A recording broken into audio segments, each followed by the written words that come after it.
So let's get something straight here. This is about violent video games once again. I'm gonna have to label it as number 4, but really this is number 2 because I put numbers 1, 2, and 3 all into one video. So yeah, let's get something straight here. There is no world where violent video games cause actual violence. Because let's be real here. There's no difference in me playing a video game where I chop someone's fucking gibbly bits into tinier, gibblier bits. And there's not a difference between that and me fantasizing how to kill somebody in my mind. Because there's this thing, there are these negative thoughts or dark thoughts that people have.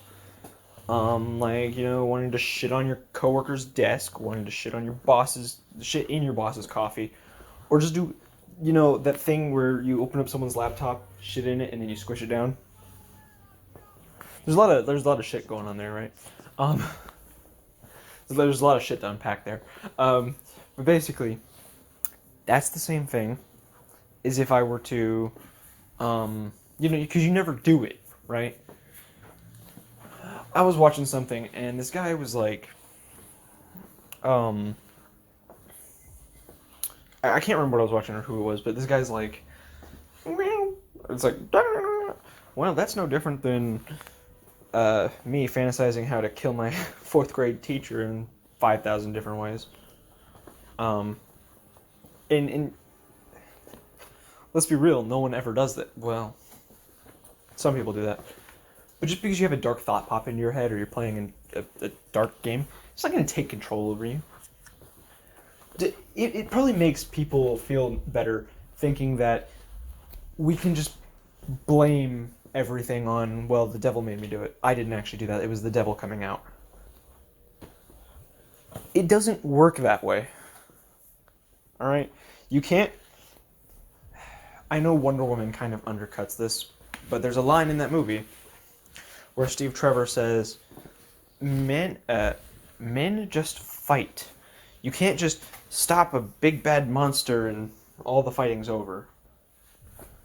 I'm going to find the real quote later, but I'll use that quote in my essay, for instance, but which I'm no closer to making, by the way. Sorry about that. Which is why I felt the need to make this. But there's no... You can't stop a big bad monster and just expect everything to go away. Men were created for war.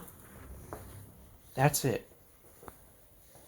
We had to fight and kill our animals and our friends. Fight and kill animals and bugs just to survive.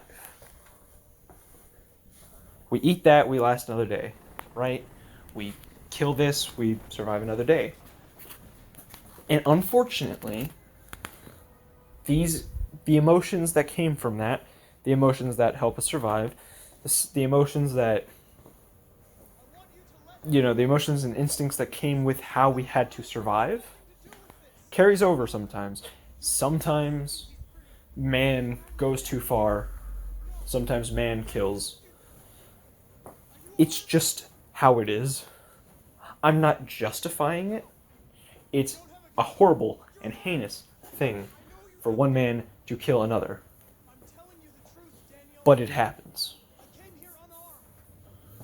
Sometimes there's no choice, and sometimes some people go too far and act like animals, which is why we lock them up like animals. You're not going to stop all of that by getting rid of video games.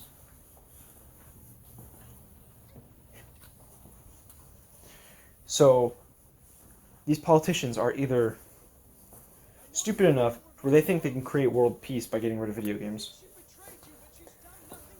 or stupid enough to think the rest of us are stupid and will just believe them.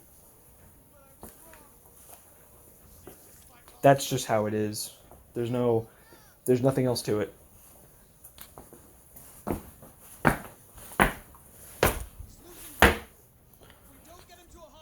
It doesn't work that way.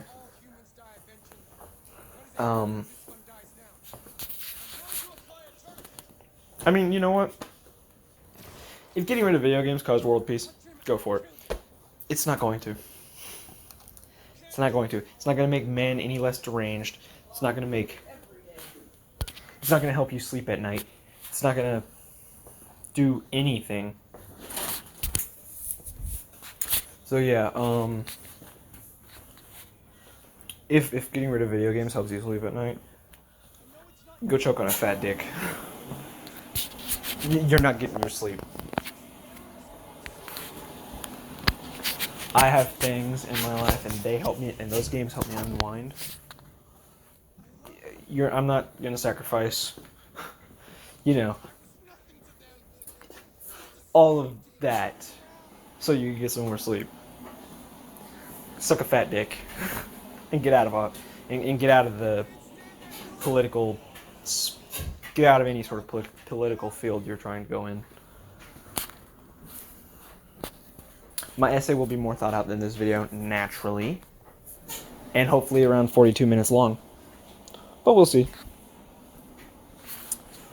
Because I'm going to go in depth, quoting sources, quoting all these studies, and avoiding the fuck out of the APA since they just straight up fucking lie about their findings. And I want a car.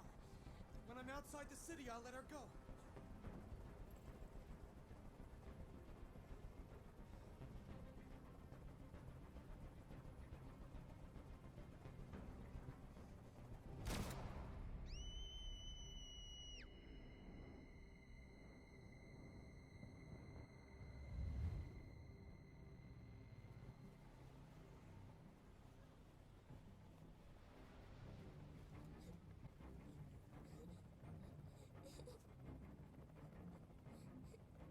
So Falcon and Winter Soldier just came out, and I have not been doing reviews episodically. I've just been going over details and theories and stuff. And the first episode of Falcon and Winter Soldier doesn't really leave me with a whole lot of room to do that. And I don't do a review, but I feel bad not talking about it since it was really good. So we'll do like an overview, and then I'll move on to what the topic of the video is. Alright, so I really like that we haven't really seen Falcon and Winter Soldier team up yet. The action scenes are really good. I like their sense of humor, how he's like, hey, I'm Bucky Barnes, I'm no longer the Winter Soldier, and I'd like to apologize, or something like that. And then he punches that dude in the face and threatens the chick. He's like, alright, you're gonna stop being Hydra, and I'm gonna fucking capture a bitch. And then he leaves. So I really think all of that's cool, but there's not a whole lot to talk about. I hear that there's going to be a lot of uncomfortable scenes in it, and I'm kind of excited for that. I just hope it's not like the kind of uncomfortable that you get from looking at Wolverine, watching Scarlet Witch and Quicksilver do it in the bushes. That was a little bit fucking weird.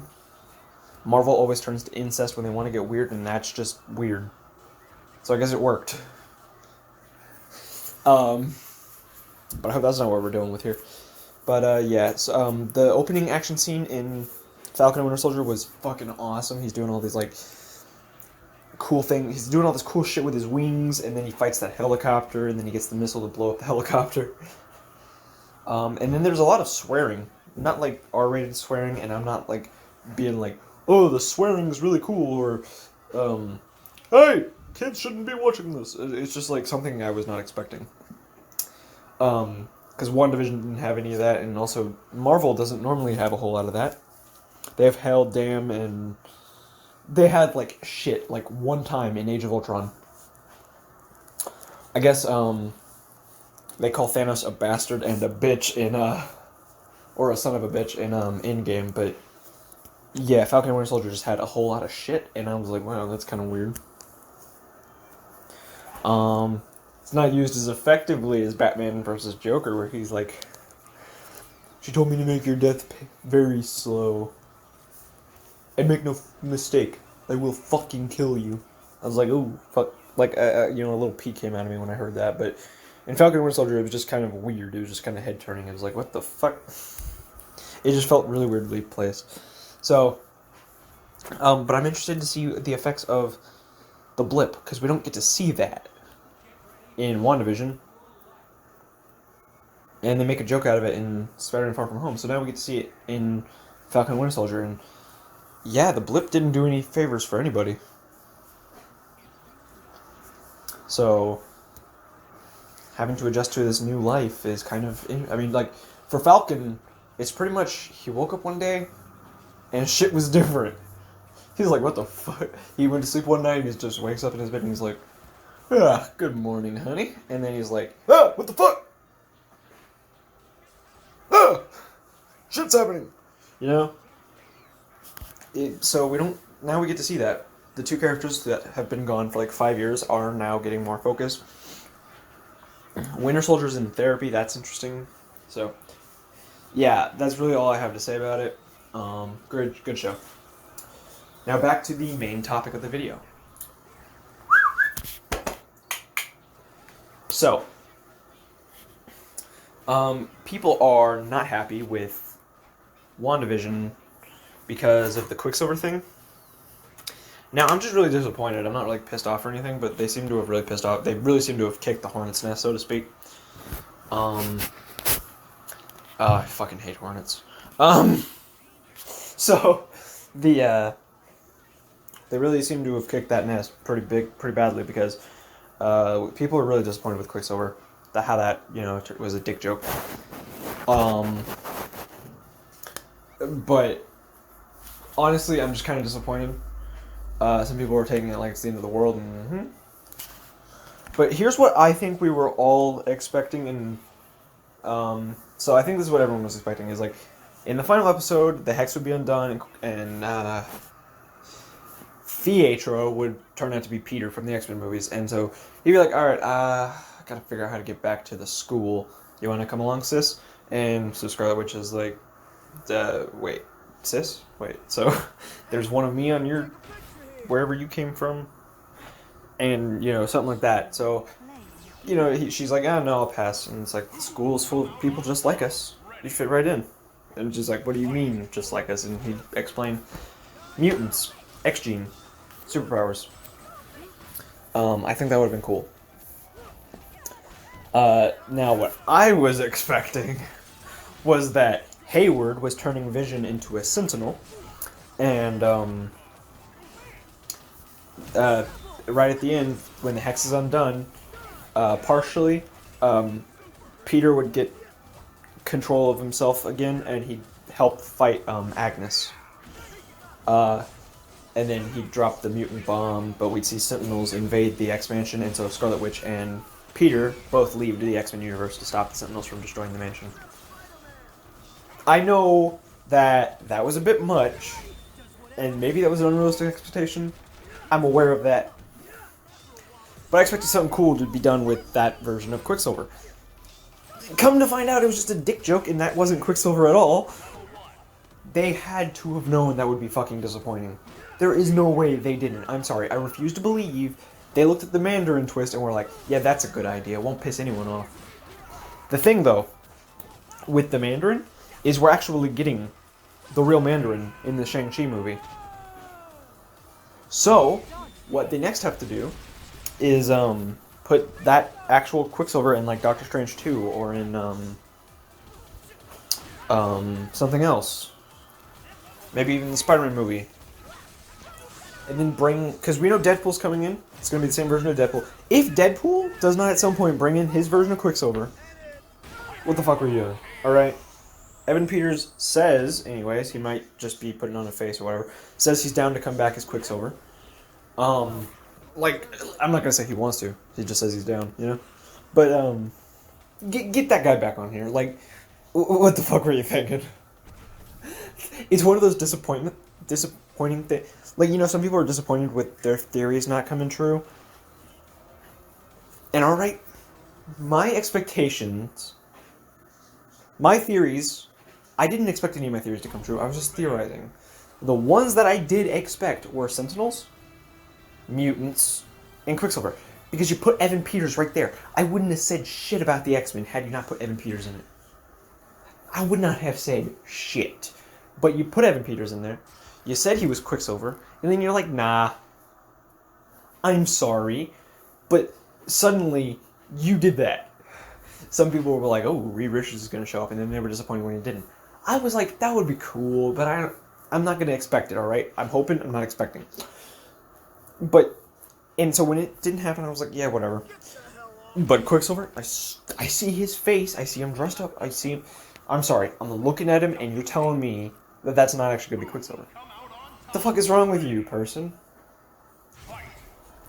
Party people be tripping out here, you know? And so, yeah, I'm a little disappointed. But I'm not pissed off or anything. And everyone else is. And it's like, guys, being a little toxic here. Like... Yeah, I get it. But yeah, the guys, the people behind WandaVision, basically, they were like, yeah, well, we looked at the Mandarin twist, and we were like, yeah, that's cool. Why don't we do that? And then they said basically, like, the Mandarin is actually going to show up in the new Shang-Chi movie. So just wait, we got a few surprises left or something like that. And so I think Quicksilver's showing up somewhere down the line.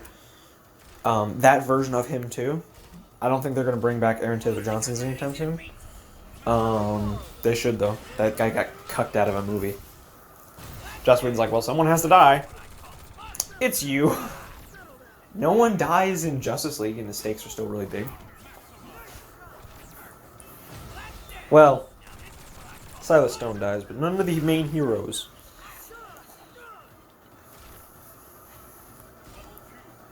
I think if they just develop side characters, they can kill them off and have much bigger thing. No one has to die like 100% of the time, right?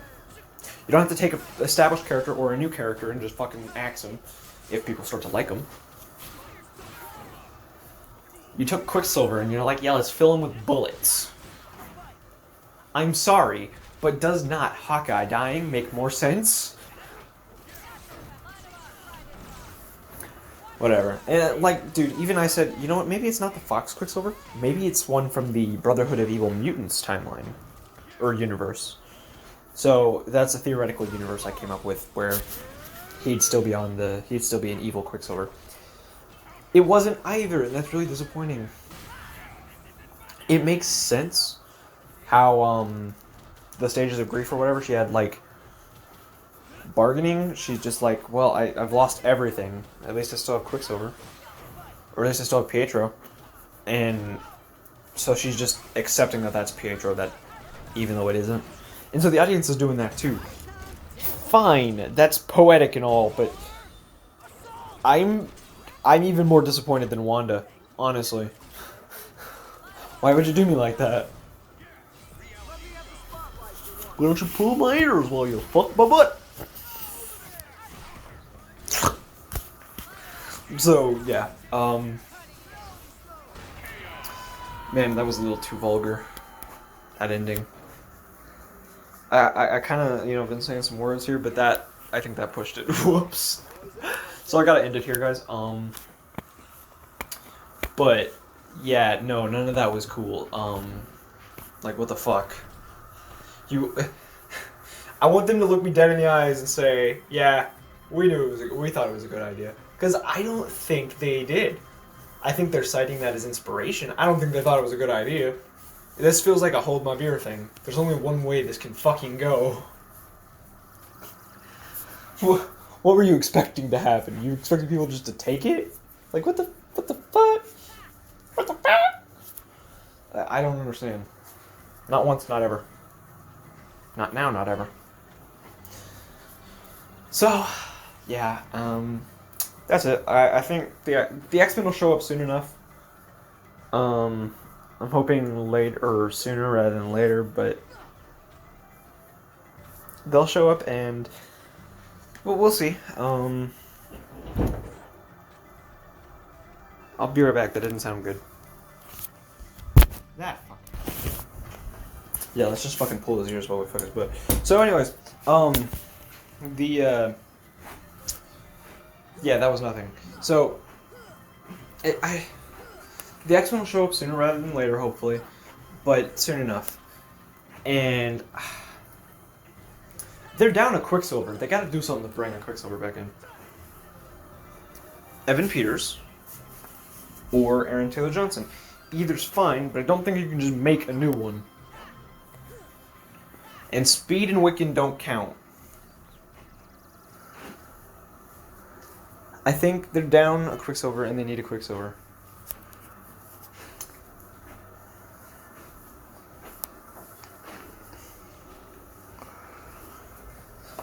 So, we'll see. Quicksilver's just fucking cool. I think I'm naming my bird after him. Because guys, guess what? I got another fucking bird.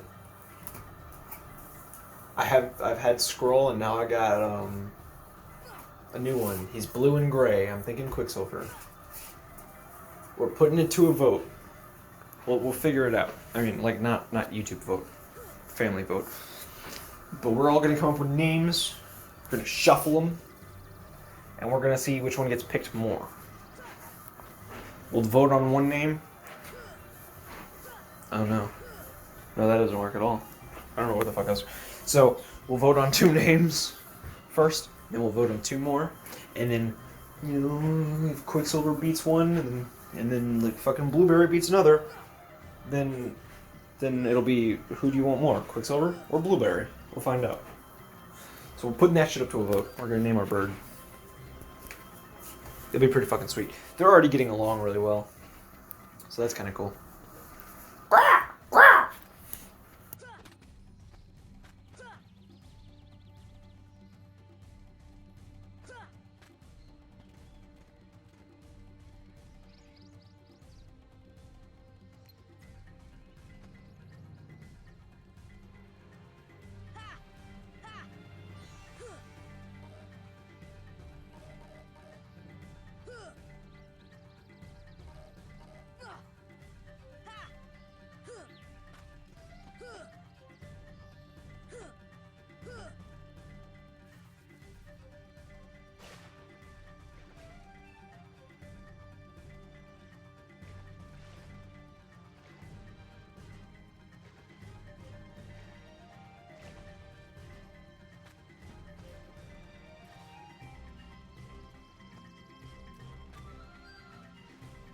I just remembered the second episode of Falcon and Winter Soldier just came out, and I'm really enjoying the show, but I have nothing to say about it.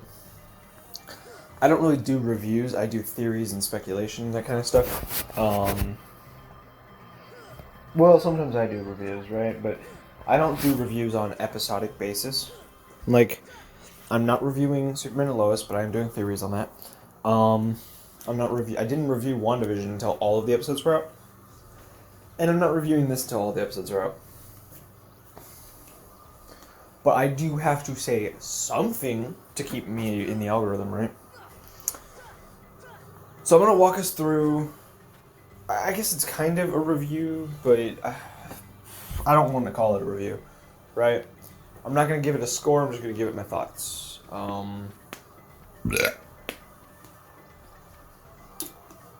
I think personally I do reviews very differently than I do these, but some people might not pick up on that. Most people might not pick up on that, and maybe sometimes I don't pick up on that. But basically, what we're gonna do here is we're gonna play a little game. I totally just insulted the audience, so I'm gonna cut that take. Bye.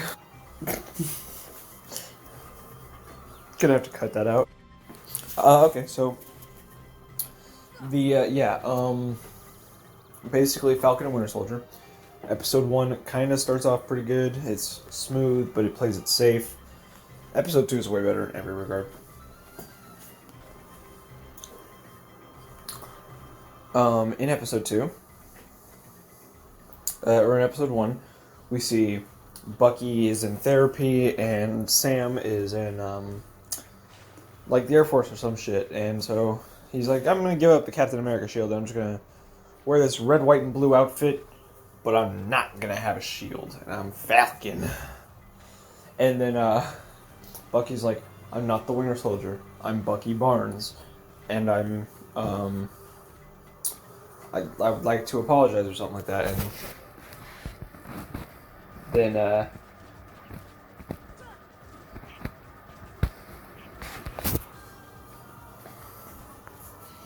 then he just beats the shit out of some people.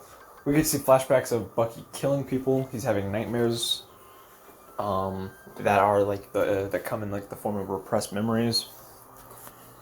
And so he kills a bunch of people. And some of them he's like, you know what, fuck it, that guy had it coming. But then he just kills a witness. He's like, well, cover's blown, gotta fuck him up. Because Bucky isn't himself. The Winter Soldier is not Bucky. The Winter Soldier is like him being like brainwashed. It's like the masked Saiyan in Dragon Ball's universe. It's Bardock, but he's not in control of himself, so like it's not Bardock.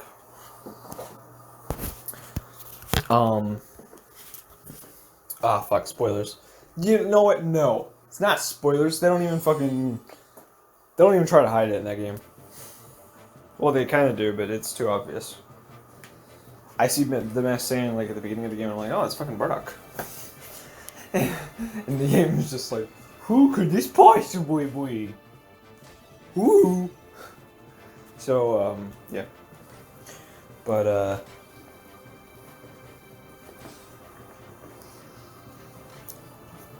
yeah, they each do their own thing. They never really meet up. And then the end of the episode has, Captain America, the new one. John Walker. And he, well, he's not the new Captain America. He is the new Captain America, but he's not the new Captain America. And then your boy, in the second episode, your boy takes off his helmet and he looks exactly like fucking Captain America from the comics. Gonna be honest, not that much like U.S. Agent from the comics, but Captain America, like, damn. They should have gotten that guy. Well, Chris Evans was great, so maybe not, but I was surprised, the resemblance.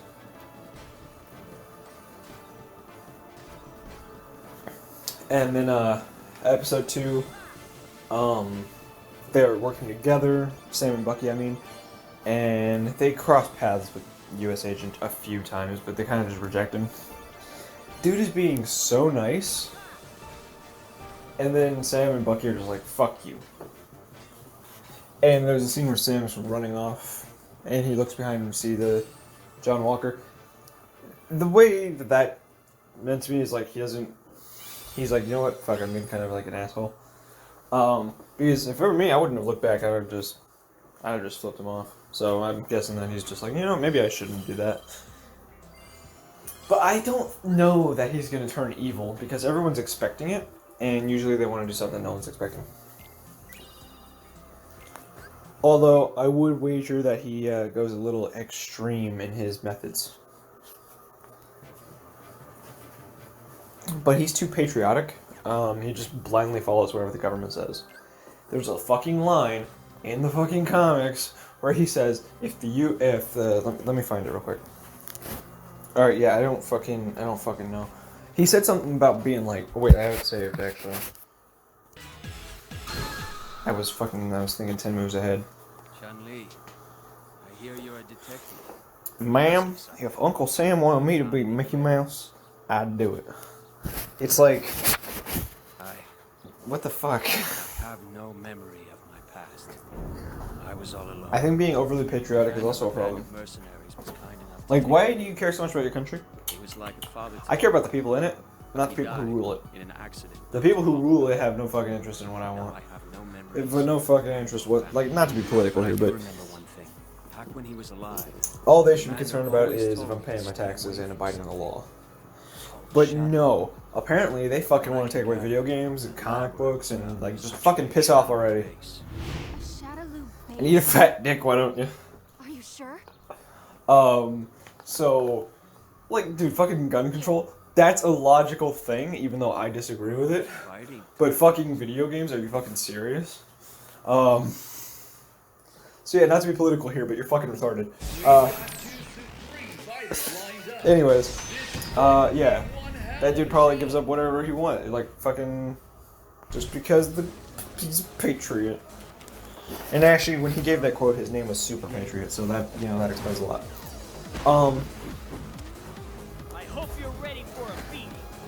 But yeah, all they should be concerned is whether I'm paying my taxes and abiding the law. That's get the fuck out of here.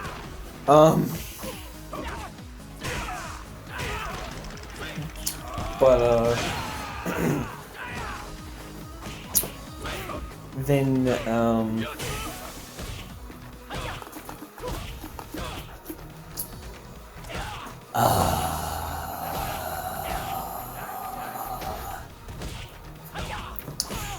so basically we get to see some new stuff. He does this Good Morning America interview. It's a cool ass poster, and Bucky and Sam hate that he has the shield. And then there's like sort of a tense scene in the therapy that's kind of comedic, but then it gets better. This feels different than the battlefield. And basically, Bucky says, "What right did you have to give away the shield?" And then Sam's like, "Why do you care so much?" And he's like, "Because if you're not good enough for the shield, that means Steve was wrong about you. He was wrong about you. He was wrong about me." And I'm like, "Oh, fuck." I really feel for Bucky here. And then also, I don't know if this is what they were trying to do, but that seemed like it. There's a lot of like race stuff in this episode, but it felt real, so I can get behind it. It's not like fucking that cartoon shit that they always put in movies. I mean, seriously, in a movie, dude, they'd say that zombies are racist. That's how that works. So they'd be like, "Yo, fucker," it's like, oh, the zombie bit me because I was white. Something like that, you know? But here, it felt real. Still, like, kind of came out of nowhere. Like, the cops just roll up in the neighborhood and they're like, "Who the hell are you? Give me your ID. Get on the ground. Is he bothering you, sir?" And Bucky's just like, "Oh, fuck off."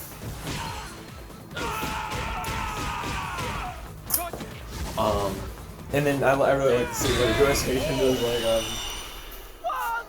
where he just, like, authorizes Bucky to be out of therapy. And, so the therapist is like, "But our work here isn't finished. Who authorized this?" And then US agent just does this thing with his hands and then gives this stupid fucking smile. I was like, "Oh, dude, I love this guy." And then there's this one where they mentioned that one of the super soldiers was in prison for a while. And Bucky, he basically says to Bucky, like, "Have you forgotten what your people did to me?" And Sam's head immediately goes into race, which is kind of cool to see where he's at, mentally speaking, compared to where everyone else is. And basically he says, like,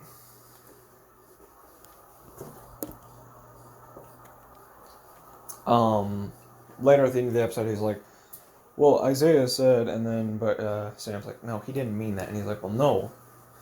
He's not talking about my people. He's not talking about my skin. He's talking about Hydra. Hydra are my people." And something like that. So then they go talk to Zemo. But yeah, one thing Jeremy Johns said that I did not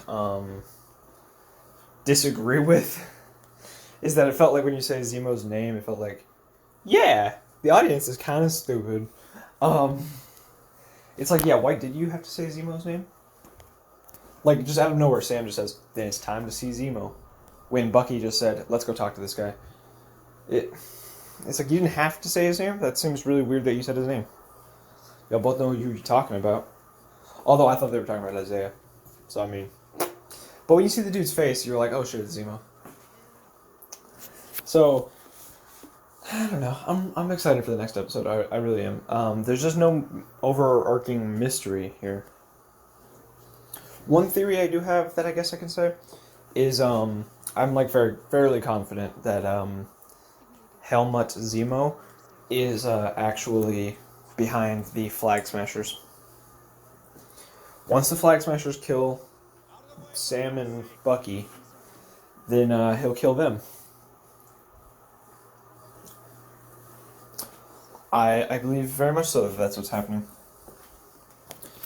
Of course, they're not going to kill Sam and Bucky, and I don't think he's going to kill them, but not all of them, anyways. I feel like he's going to chop someone's head off. Like, that's actually going to be it. They're going to get Ned fucking Starked.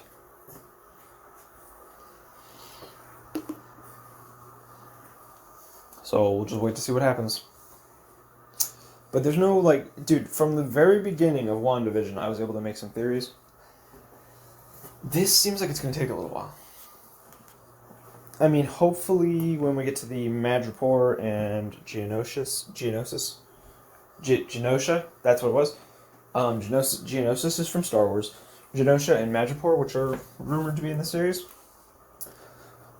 Maybe we'll get some mutants or something. Or something that hints at the existence of mutants.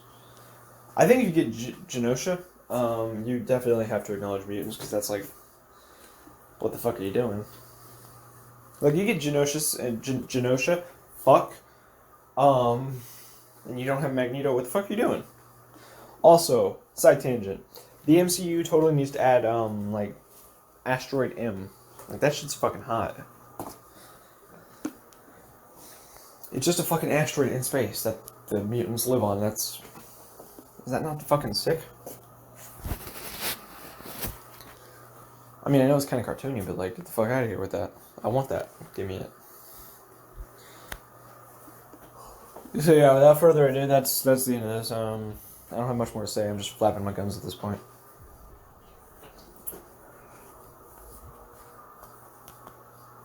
Later, guys. Bye.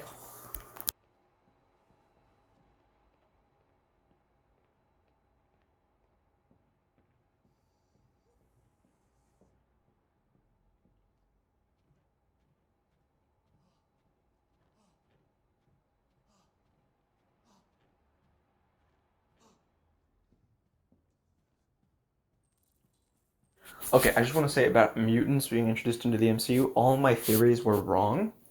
I still stand by the fact that we do not need an explanation for mutants. We just need an explanation for how two characters in particular are mutants. Wolverine, people are like, guess what? Mutants don't make any sense in the MCU because da-da-da-da-da, they can't have always just been here and nobody noticed. Except, what, are you fucking stupid? Wolverine was alive in the 1800s, and he served in both world wars. Nobody knew he was a mutant. That's fucking canon. Nobody knew he was a mutant until the 80s. There's a sliding timescale bullshit going on, so I don't really know what it's been retconned to. I believe the 80s are now like the early 2000s. Some weird shit like that, right? But they don't explain the mutants. They don't explain that in the Fox movies. They don't explain that in the comics. They don't explain shit. And yet people are like, well, you need an explanation. No, you just need an explanation for why Wanda and Pietro are mutants. And that, if anything, really you don't even need that explanation. Really you just need an explanation that explains that they are mutants. You don't need an explanation on how they're mutants or why they're mutants. Just mutants. It happens. Dude, in the real world, nobody knew about mutations for a long, long time. I'm going to get a little controversial here, get spicy, just because I just, mention a certain name that people don't like, understandably, but, a little spicy. Adolf Hitler. His idea of perfection was white skin, blue eyes, blonde hair. Blue eyes are a mutation in humans. Do you know how long it took people to realize that? I don't. But it took a long time, alright? People were like, oh hey, look, some people just have different color eyes. Blue is not a color that often appears in nature. In most instances, it is a mutation. And nobody's ever just like, hey man, he's different.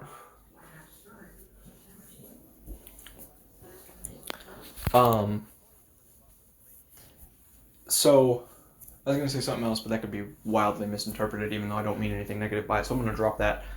But basically, there's no need to explain. Some people had... And you can say that mutations have become more and more common That's really all you need to say. That's what they said in the X-Men movies. So you had mutants from the... Dude, oh my god, I just found something else. Apocalypse has pretty much been around since the dawn of time, right? Nothing ever explains how he came to be. He's just a mutant. In fact, you're kind of stupid if you think you need to explain mutations by radiation. That's not how the X gene works. The X gene naturally occurs. It's inevitable. The way your body, the way you adapt and to survive, the way your humans work, that's what the X gene is.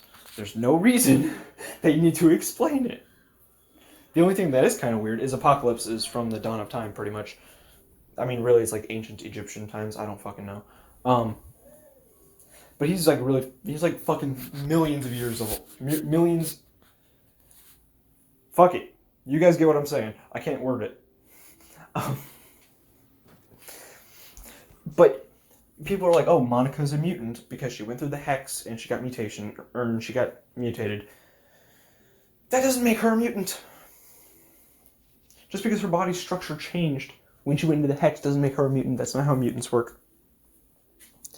That's the opposite of the X gene. Because guess what? Everyone assumed that Scarlet Witch got her powers from the Mind Stone. WandaVision implies that her powers were only enhanced. They were always there. So we still got some nod to mutations, possibly, because then Scarlet Witch also says, I'm not a witch and no one taught me magic. Which means that she just has a natural connection to magic, which they sort of brush away with the whole Scarlet Witch thing. But honestly, if you think about it, Scarlet Witch might just be a mutation herself.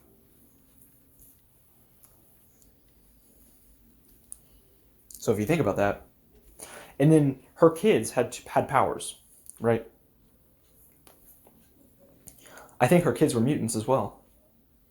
Because them having powers is kind of weird. One has Quicksilvers and one has Scarlet Witches, which doesn't make any sense from a genetic point of view. How that would mean there was a mutation that got passed down and it did something different per each child. I kind of wish instead of getting Scarlet Witch's powers though, Billy got the power of magnetism. That would have been fucking cool. That would have been fucking sick if he got the power of magnetism. Then everyone would be like, what the fuck? But yeah, it's kind of whack. So you don't need an explanation. You don't need anything. The mutants have been here, and there's nothing you can do about it. I am convinced. If you go out of your way to explain it, you kind of miss the point of natural evolution. The whole point of the X gene. You miss the point when you explain why the fuck it happened. Spider-Man's kid is a mutant because of Spider-Man's genetic code changing when he got bit by the radioactive spider. But that's because his genetic code changed. So when his kid was born, the kid came naturally. Spider-Man is not a mutant, but his kid now is. That's how that works. It's genes, it's genetics, it's blah, blah, blah, blah. It's not like, oh, you entered the Hex and now you got Captain Marvel's powers or some shit. That ain't how it works. Also, I know it's not Captain Marvel's powers. I'm just saying. Before anyone tries to just debunk my whole thing because I fucked up one sentence. So I'm just saying you don't need an explanation for mutants, and I don't know why people insist that you do.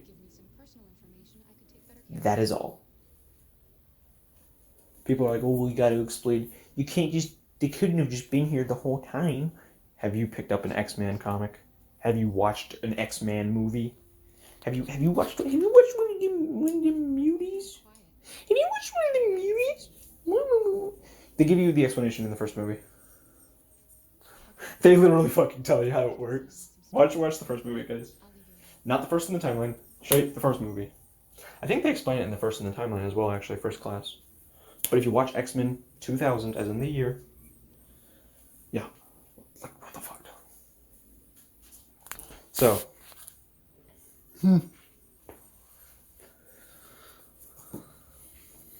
yeah. So piss off with a pissing off device.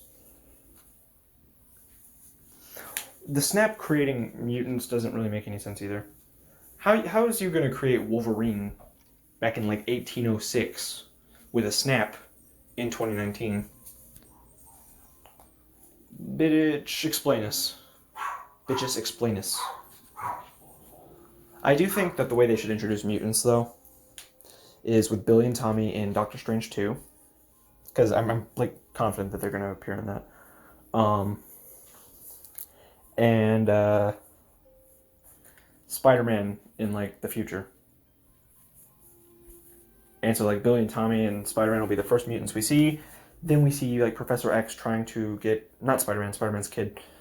Professor X, like maybe Spider-Man's like, why doesn't my kid have spider powers? Why is my kid so different from me? And then Charles Xavier just shows up in the post-credit scene. And then in like the first X-Men movie, Charles explains that mutants have been here all along. You just didn't fucking notice because you never... When would we have seen the mutants even in the movies? When? It could easily just be said that when Iron Man... during Iron Man 2, and Iron Man 3... By the way, there's a post-credit scene in the first Iron Man that references mutants. It was taken out of the film, but that's really all you need. Assorted mutants. So, the fuck, guys?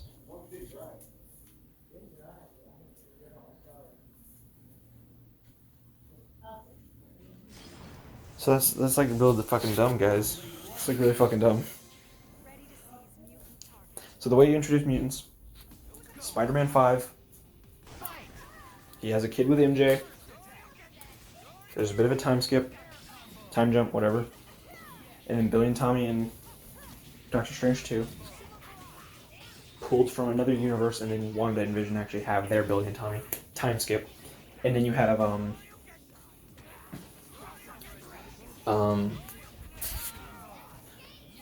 the first X-Men movie, which apparently is currently called The Mutants, which, that'd be sick as fuck.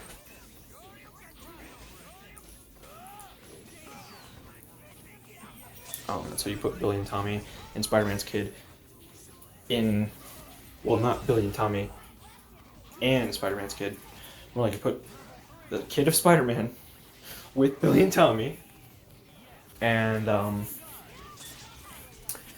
they can be like they could do like Young Avengers or do Power Pack, which I would prefer. I mean, yeah, it would be a very different team than what the Power Pack is in the comics, but you can include the Power Pack as well. You don't just need to take the name.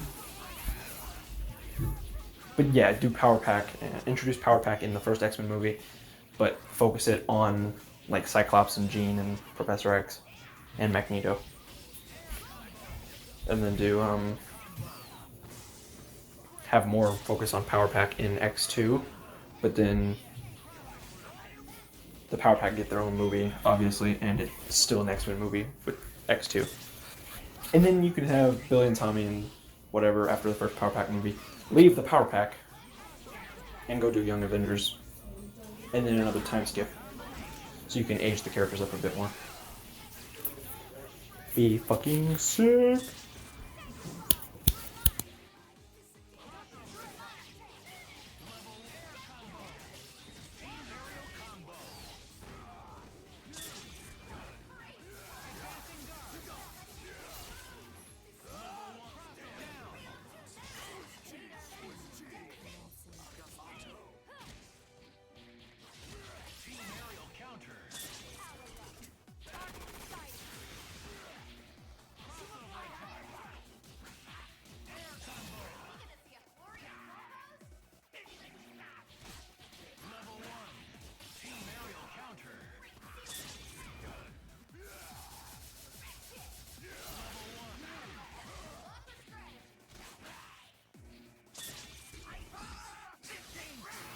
I'm sick, so I'm not in work.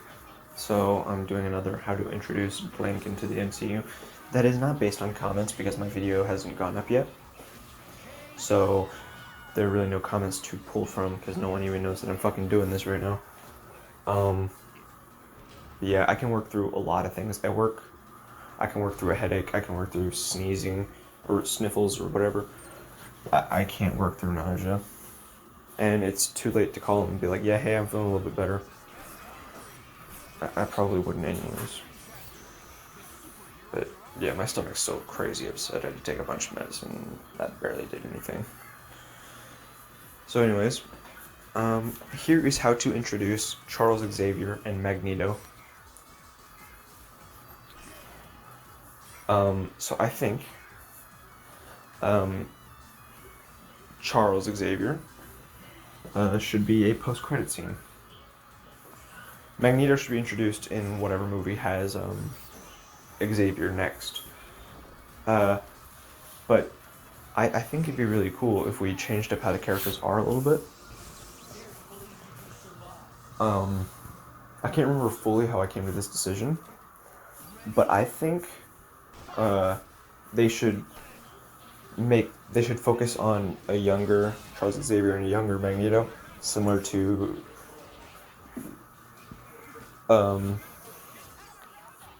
James McAvoy, I think is his name, and Michael Fassbender.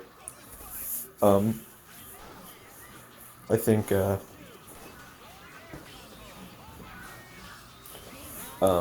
something like that.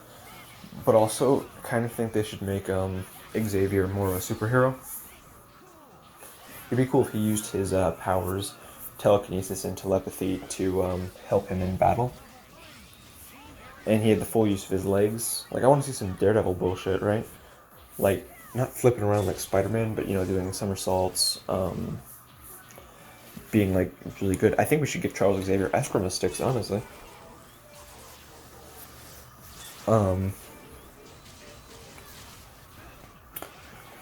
And I think the movie should also have other mutants, right?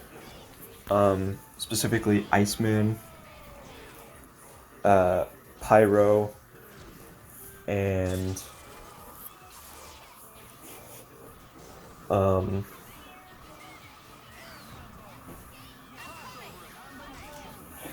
X-Men, or the X-Men should be Pyro, Iceman, and Blink, probably, should be the mutants for this first movie.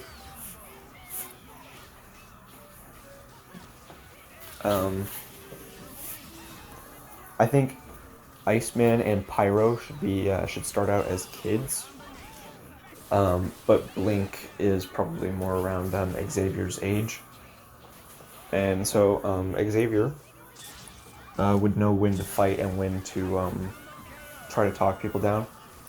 And I think it'd be cool if Magneto was more of a hero in this movie. People expect him to be a bad guy, so why not change it up a little bit and make him a hero for a little bit? Like, I think an entire movie of him being a hero. You see that he has these moments where he's arguing with Xavier about how they're supposed to be doing things, but he still more or less follows Xavier's lead. I think that would be great. And so the Pro X-Men go out on their first mission. Charles Xavier, Magneto, Blink, Pyro, and Iceman all do their thing. And we get to see how they work as a team, how their powers work. We get to see Xavier freeze people up using his mind and then throwing them through walls. Xavier can... yeah. So Magneto, he follows Xavier's lead for this whole movie. I think that would be cool. They're buddies. They argue, but they're still friends. And yeah, they just have more and more disagreements as the movie goes on. But nothing will actually happen with that in this movie. And this movie is going to be called...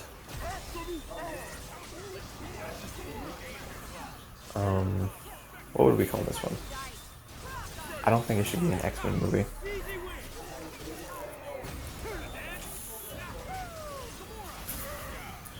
So, we'll call the movie Professor X. So it'll be an Xavier movie. Because honestly, the X-Men should be like an Avengers movie. So you have all the individual characters getting their own movies, and then they do the team-up movie. And so at the end of the movie, they build the school. And that really ties us back to where we are in the current, where we are in the comics, more or less. And then the first X-Men movie, or I guess not really. The next movie would be Cyclops, featuring Cyclops. And so we get to see Cyclops, the new mutants that this movie introduces. It keeps all the old ones. Cyclops, Jean Grey, and Sunspot. Now, Cyclops and Jean Grey are going to be teenagers, but Sunspot will be more or less around Xavier's age. And so they'll all come together, and then we'll see Magneto and Charles Xavier disagree a lot more. And at the end of their final disagreement in the movie, we'll see Magneto start like clenching his fist and everything around him going nuts. And then the post-credit scene can be a Sentinel. Mutant entity detected. So, yeah. And then the next movie would be X-Men, or X-Men. And it would feature, the only two mutants it would introduce would be Wolverine and Beast, and it just fleshes out the story of the rest of them. And even though there are going to be Sentinels in this movie, I don't think it should be a Days of Future Past movie. Not yet. It should really just more or less be the first Avengers movie, but now with the X-Men. So you have Charles Xavier, Iceman, Sunspot, Blink, Pyro, Cyclops, and Jean, and then Wolverine and Beast.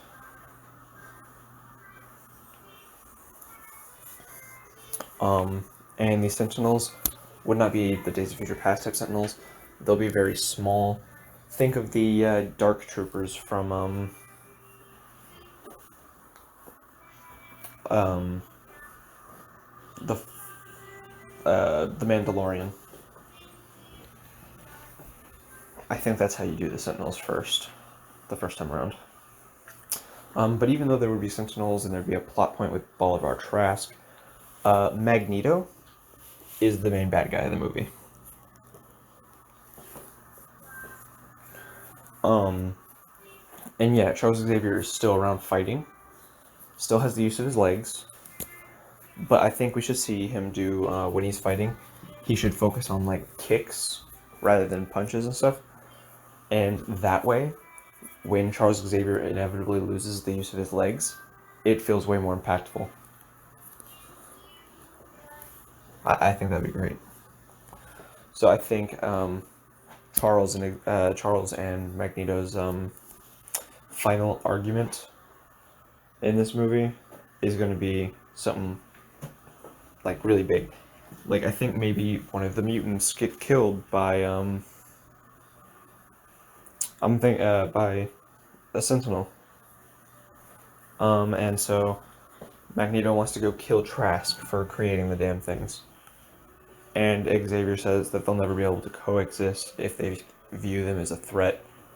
And Magneto just continues and says, they're the ones threatening us. And I think that would be really good. So then Magneto or like maybe Charles tries to get into Magneto's head and stop him. And Magneto probably is like, nice try. This helmet prevents such attacks. And so then Magneto starts throwing stuff at Charles, and Charles keeps swiping it away. So Magneto throws a car at him, and he gets away. But while he's on the ground, he picks up a girder and throws it at Charles, which paralyzes him from the waist down. And I think it'd be cool if Charles forgave Magneto pretty much instantly, showing what kind of person he is, but also how Magneto is really beating himself up about what happened. And so I think that those three movies are a good way to establish their personalities, and establish the characters and establish the drama.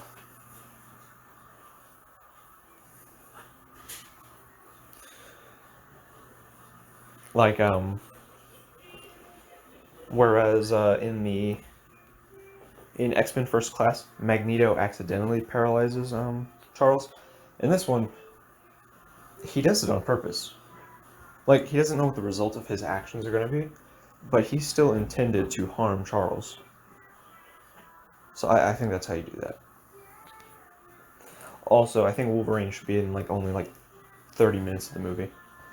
He should really be more of a minor character in this movie.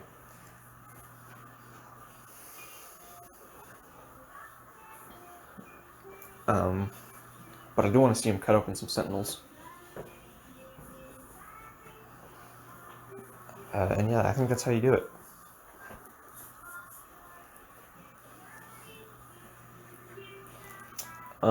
Maybe at the end of the X-Men movie, you have Magneto form his Brotherhood.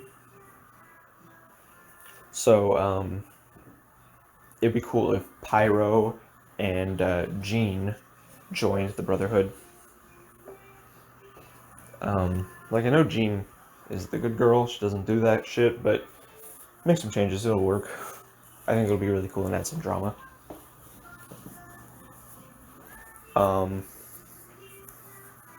And then I'm assuming that they're going to have a version of Quicksilver at some point. I would hope so.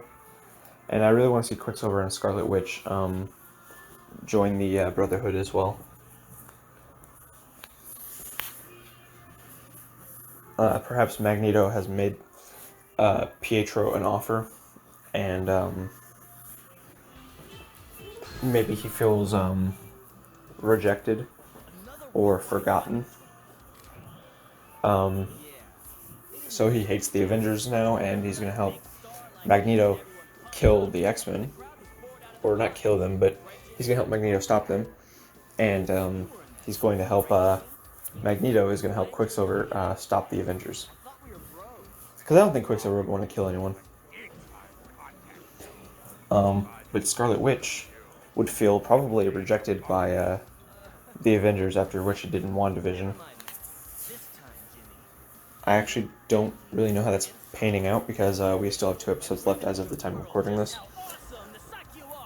But I'm willing to bet even after the reveal that it was all Agatha Harkness, I bet even after that reveal, Wanda still had some part to play in it. So she'll probably feel rejected or something like that, and she'll go to the Brotherhood.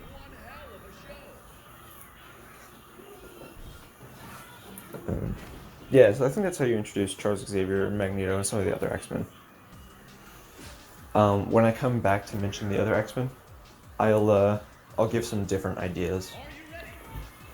Because there are multiple ways to do this, and I intend on explaining all of them. You guys just let me know what you want me to tackle next.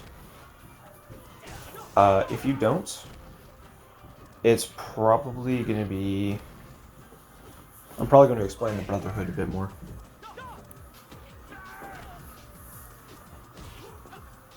And the Brotherhood, by the way, would include characters like Gambit and Rogue. So, yeah.